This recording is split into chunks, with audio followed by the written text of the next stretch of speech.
आज हम लोग चैप्टर 7 में अंडरस्टैंडिंग मार्जिनलाइजेशन पर ही चर्चा करेंगे। इसकी श्रेणी में हम कल भी बताए हुए थे कि खास करके वैश्य समुदाय के लोग जो वास्तव में बेहद दीनहीन अवस्था में अपना जीवन बसर करते हैं और समाज की मुख्य धाराओं से बिल्कुल अनटच होते हैं। यानी ये समाज की मुख्य धाराओं से तात्पर्य यहाँ पर है कि सामान्य गतिविधियां जो चलते रहती हैं उससे बिल्कुल अलग थलग रहना। और ये वर्तमान का जो माहौल है, इस माहौल में आगे बढ़ने के लिए जिस गति से, जिस लय से विभिन्न क्षेत्रों में सक्रिय भूमिका निभाते हुए आगे बढ़ना चाहिए, उस सब से बिल्कुल अलग थलग पड़ जाना, उस रेस में, उस होड़ में अपने को चलने के काबिल नहीं समझना, अपने को दूर ही रखना, तो ये इसको कहा जाता है कि समाज की मुख्य धारा से अलग हो जाना, बिल्कुल अलग रहना। तो इसी को हम लोग इस श्रेणी में रखते हैं। तो आदिवासी इसमें सबसे प्रमुख है, यानी जो मार्जिनलाइज सेक्शन है, इसमें जो शेड्यूल ट्राइब्स है, ये ऑफिशियल टर्म में इसको हम लोग क्या कहते हैं, शेड्यूल ट्राइब्स कहते हैं। ऑफिशियल टर्म में इसको हम लोग शेड्यूल ट्राइब्स कहते हैं। ठीक है। तो अब है कि और इसी को गांव घर में क्षेत्रीय भाषा में हम लोग आदिवासी शब्द का प्रयोग करते हैं। ये आदिवासी, ये जो आदिवासी है ये दो शब्द से बना है। एक है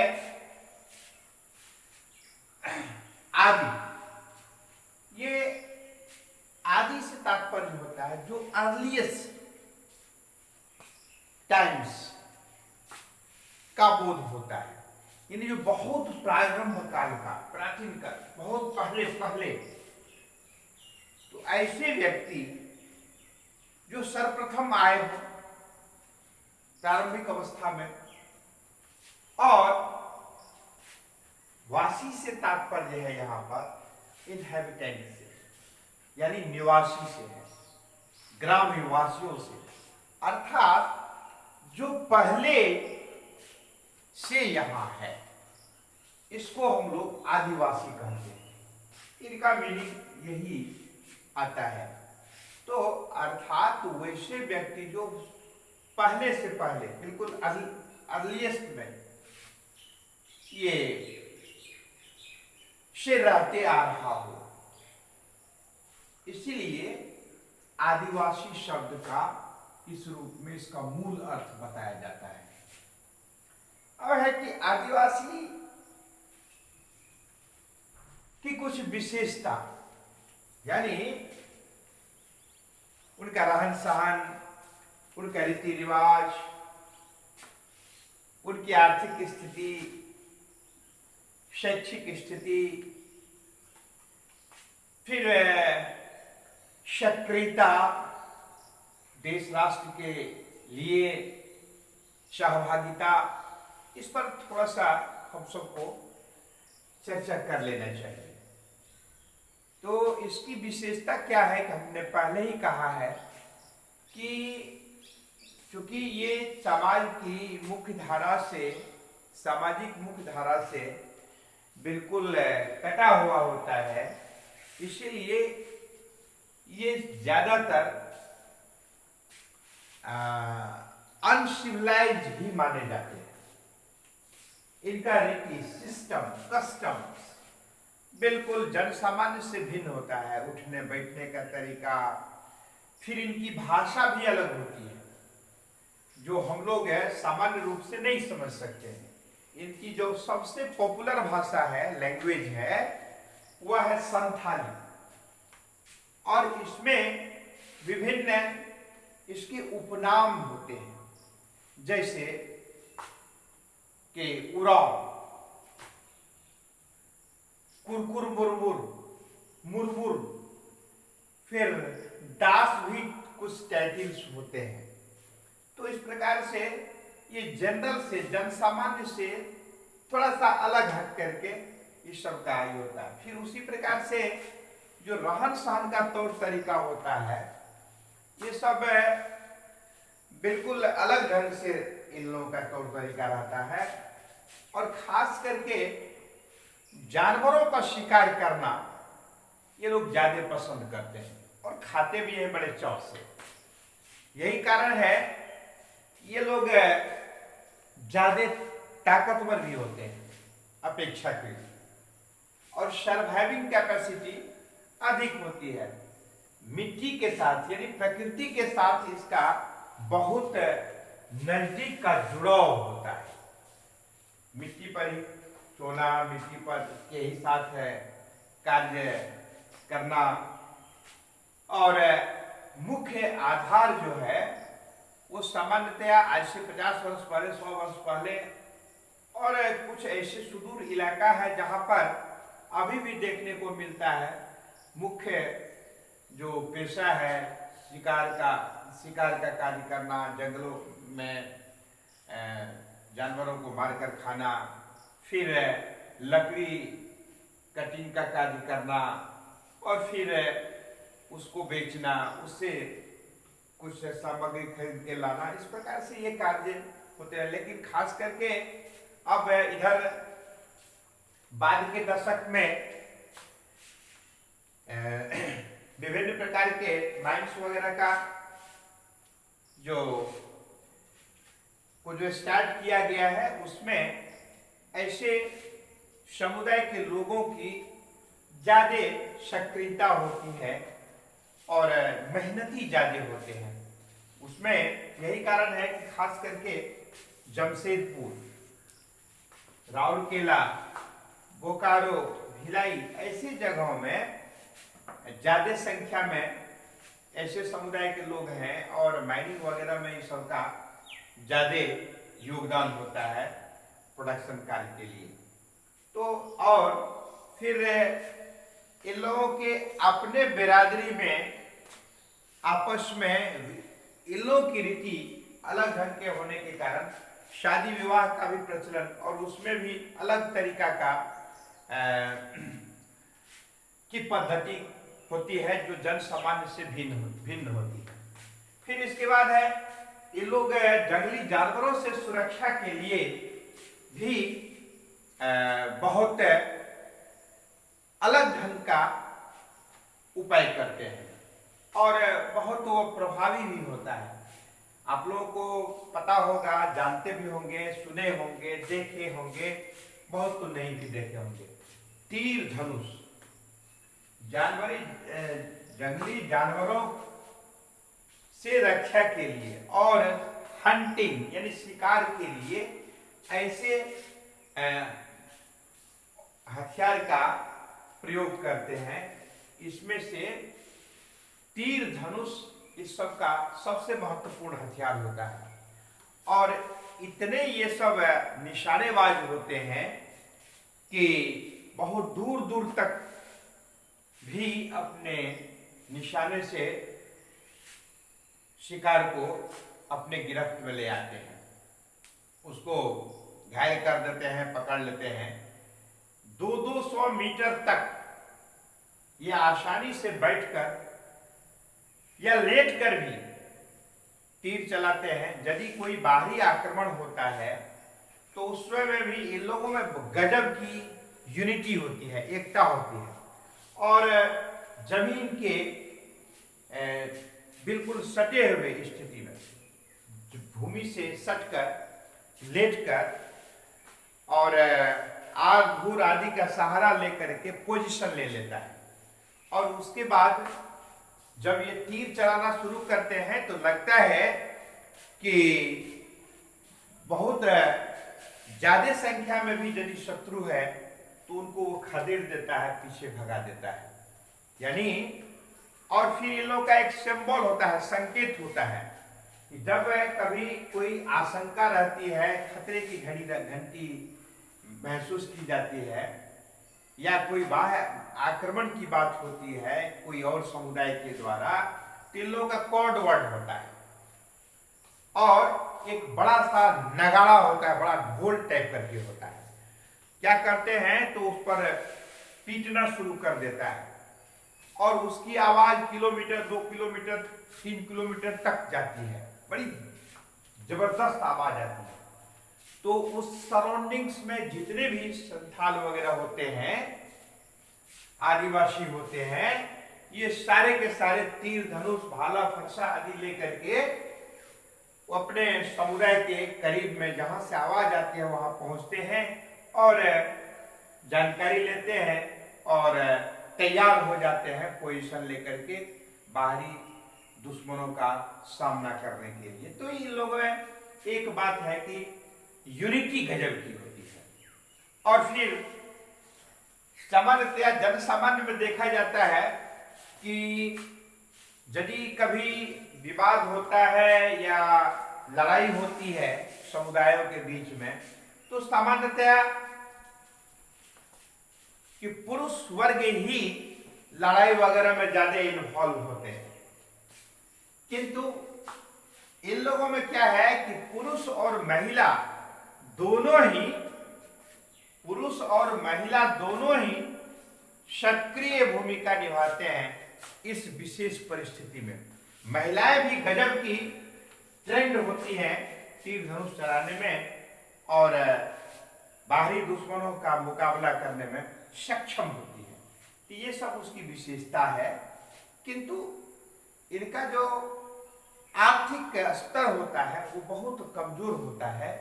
इसीलिए सरकार की ओर से जो विभिन्न प्रकार की सुविधा दी गई है, उन सुविधाओं के माध्यम से इन लोगों को आगे बढ़ाने का कार्य, प्रोत्साहित करने का कार्य, विकास करने का कार्य किया जा रहा है। यही कारण है कि अभी विभिन्न क्षेत्रों में, चाहे वह शिक्षण संस्थान हो, चाहे वह यातायात के साधन उपलब्ध कराने की बात हो, नल जल आदि की बात हो, बिजली आदि की बात हो, फिर अतिरिक्त जो आर्थिक सहयोग करने की बात हो, उसके डेवलपमेंट की बात हो, तो जितने भी सेक्टर्स हैं, इन सारे सेक्टर्स में इनको, ऐसे समुदाय के लोगों को गवर्नमेंट की ओर से अधिक सुविधा दे करके इन्हें आगे बढ़ाने का कार्य किया जा रहा है। बहुत हद तक डेवलप्ड भी हुए हैं, किंतु अभी भी बहुत सामान्य औसत से बहुत पीछे है। इन्हें और आगे ले जाने की आवश्यकता है। यही कारण है कि रिजर्वेशन के लिए आप सबको ज्ञात होगा कि लगभग भारतवर्ष की जो आबादी है, भारतवर्ष की आबादी वैसे अभी अनुमानित 130 का है, किंतु 136 करोड़ वर्तमान में गणना के अनुसार से इसकी संख्या होगी, ऐसा मानना है। और 2021 फिर सेंसस में क्लियर आ जाएगा कि कितनी आबादी बढ़ी है, अभी एग्जैक्ट कितनी संख्या है देश की। किंतु ऐसा अपना आंकड़ा बता रहा है, डाटा बता रहा है, वो लगभग 8% देश की कुल आबादी का 8% पॉपुलेशन आदिवासियों का है। तो इसमें क्या है कि और साथ ही साथ पार्लियामेंट्री इलेक्शन में, यानी संसदीय चुनाव में ऐसे समुदायों का भी प्रतिनिधित्व हो, उन्हें आगे बढ़ाया जाए, इसके लिए 543 सीटों पर चुनाव होता है। सबको पता है ना, 543 सीटों पर चुनाव होता है और 2 सीट जो होते हैं वो राष्ट्रपति द्वारा नॉमिनेट होते हैं। तो कुल 545 जो लोकसभा में सीट हैं, इस 543 में से 41 सीट जो है वो एसटी के लिए रिजर्व रहता है एसटी के लिए। ये 41 सीट जो है केवल और केवल शेड्यूल ट्राइब्स के ही यानी आदिवासी लोग ही इस क्षेत्र से मतलब इस सीट के लिए वो स्टैंड कर सकते हैं पार्लियामेंट्री इलेक्शन में, ताकि ऐसे समुदाय के लोगों का भी प्रतिनिधित्व हो सके। तो इस पर ये बहुत आवश्यक था भी, और यही कारण है कि आज ऐसे लोगों की भी सहभागिता लोकतंत्री शासन प्रणाली में, संसदीय शासन प्रणाली में इनकी सहभागिता होती है, ताकि बखूबी अपने क्षेत्र अपने समुदाय के लोगों की परिस्थिति को वो बात जानते हैं, इसलिए उसके विकास के लिए, उसके उत्थान के लिए, उसके प्रगति के लिए क्या क्या कदम उठाने चाहिए तो और क्या क्या नियम बनना चाहिए, इसलिए ऐसे समुदाय के लोगों को आगे बढ़ाने के लिए, उनके समुदाय के लोगों के विकास के लिए ऐसे इतने सीटों की रिजर्व की आवश्यकता महसूस की गई, और तब से अभी तक इस प्रकार की स्थिति बनी हुई है, ताकि अधिक से अधिक उसका विकास हो, प्रगति हो। तो ये है आदिवासी के विकास और उत्थान के लिए जो सरकार के द्वारा विभिन्न प्रकार की सुविधा और आरक्षण का प्रावधान किया गया है। इसके एक बात और है, ये अपने इनकी पूजा पद्धति भी अलग होती है। तो इसमें वो अपने पूर्वजों को खास करके की पूजा करते हैं। ये आदिवासी समुदाय के लोग अपने पूर्वजों की पूजा करते हैं, और प्रकृति को भी देवता के रूप में मान करके उनकी पूजा की जाती है। तो इस प्रकार से ये सारी विशेषताएं हैं, और इनका रहन सहन का स्तर, तौर तरीका है, और साथ ही साथ विभिन्न क्षेत्रों में इनकी सहभागिता धीरे धीरे अब होने लगी है। यही कारण है कि शिक्षा के स्तर में भी जब तक शिक्षा का अधिक से अधिक प्रचार प्रसार नहीं होगा, ऐसे समुदायों में इनका द्रुत गति से विकास असंभव है। इसीलिए शिक्षा के क्षेत्र में भी सरकारी प्रावधान के तहत उन्हें विशेष प्रकार की सुविधा दे करके अधिक से अधिक एजुकेटेड करने का प्रयास सरकार का है, और वो शिक्षित भी हो रहे हैं धीरे धीरे। अब देखिए कि जैसे अब एंट्रेंस एग्जाम है, सर्विसेज है, तो एजुकेशन है, तो उसमें क्योंकि जनरल आम जन से इनका मानसिक लेवल जो होता है, स्तर जो होता है, वो बेहद कम होता है।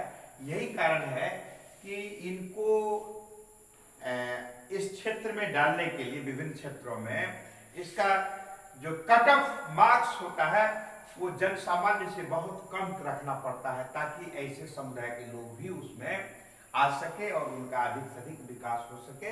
इस प्रकार का प्रावधान आदिवासियों के लिए किया गया है। तो आज की कक्षा में हम लोगों ने देखा कि आदिवासी की क्या कुछ विशेषताएं हैं, और कैसे कितना पॉपुलेशन है, सीट्स कितने हैं आरक्षित किए गए हैं, विभिन्न प्रकार की सुविधाएं क्या है, कौन कौन एरिया में खास करके लोग रह रहे हैं। मध्य प्रदेश वगैरह का भी भूभाग में आदिवासियों की संख्या अधिक है।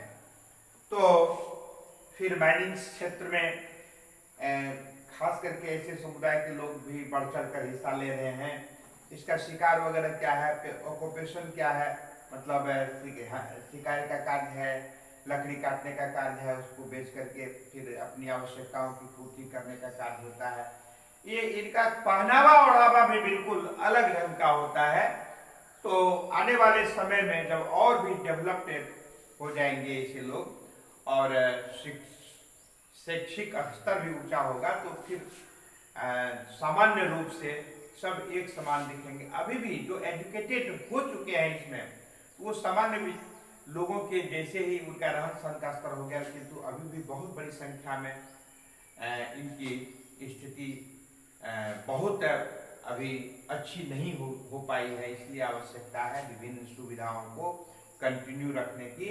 तो इस प्रकार की विशेषता और इसका रहन सहन, तौर तरीका, पूजा पद्धति, रीति रिवाज आदि पर आज हम लोग चर्चा किए। आज की कक्षा में इतना ही। धन्यवाद।